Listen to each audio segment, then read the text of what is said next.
Sa pangalawang taon, ang Love for Downs UK ay nagkaroon ng medical mission sa poblasyon Maragusan, Davao de Oro na matatagpuan sa isla ng Mindanao. Ito ay isang advokasiyang pagtulong sa mga kabataang may Down syndrome sa Pilipinas. Kaya bago mag-umpisa ang gawain, kinausap muna ng Love for Downs UK ang PC Alcalde ng lugar bilang protocol sa gagawing medical mission. Inumpisahan ang medical mission ng isang pambungad na panalangin na pinungunahan ng isang guro galing sa Ateneo de Davao University na si Teacher Cristina Igonia na dati kong katrabaho. Shoutout din pala kay Teacher Ivy at kay Teacher Ann na todo ang suporta sa aming advokasya mula noon hanggang ngayon. Siyempre pa, may pambungad na talumpati mula kay Madam Myra Colina, ang may bahay ng punong barangay. Itigil muna natin ang voice over ha, dahil pakikinggan natin ngayon ang talumpati ng founder ng Love for Downs UK. Siguro kung kilala niyo po si June Tegamon, kasangga niya sa lahat ng bagay. Bali, ikwento ko lang po sa inyo kung paano kami nag-derive, paano kami nakakapag-create ng isang advocacy, which is ang Love for Downs. Ang Love for Downs derived from pagmamahal sa mga Down syndrome. Tapos magkaroon din po kaming anak. Ang ibig sabihin ni Madam bakit kami nakatutok sa mga kabataang may Down syndrome ay sa kadahilanang kami mismo ay may anak na Down syndrome na pangalan ay Priya. Dahil sa lugar kung saan kami po nakatira, kapag may anak po kayong may mga learning disabilities o PWD, ang aming government ay nagbibigay sila ng lahat ng bagay, lahat like mga therapist, free, for free. At the same time, nagbibigay din po sila ng allowance para sa kanila.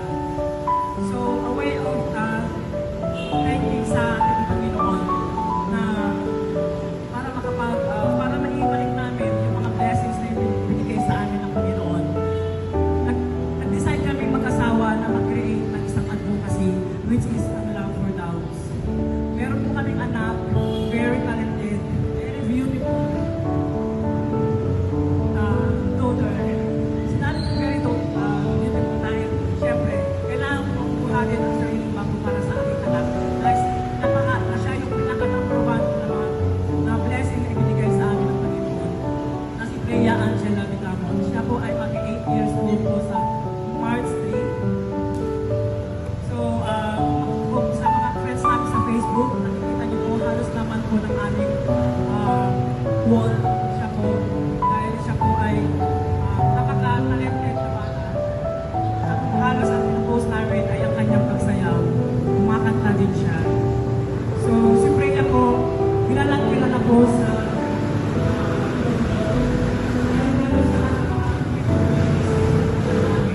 kahit hindi po siya invitado, kahit wala po siya sa program, lalapitan niya ang kanyang daddy, I wanna dance. So, dahil doon, siya po ay nakilala.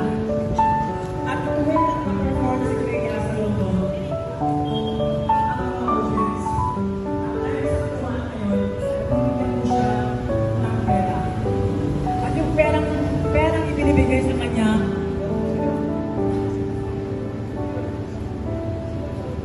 yun po yung aming nililiko para itulong din natin, para maibalik namin para din sa ating beneficiaries dito sa Pilipinas. Dahil sa London, wala po kami problema, kahit wala po kami gastos ni any penny, halos ako po yung sumusuko sa lahat ng mga appointments sa kanyang mga therapies, cardio, ENT, OCA, lahat po yun ay libre. Nasa speech ni Madam ang pinanggalingan ng advokasiyang ito. Sana'y maging inspirasyon ito sa lahat ng mga magulang na may anak na Down syndrome sa buong mundo.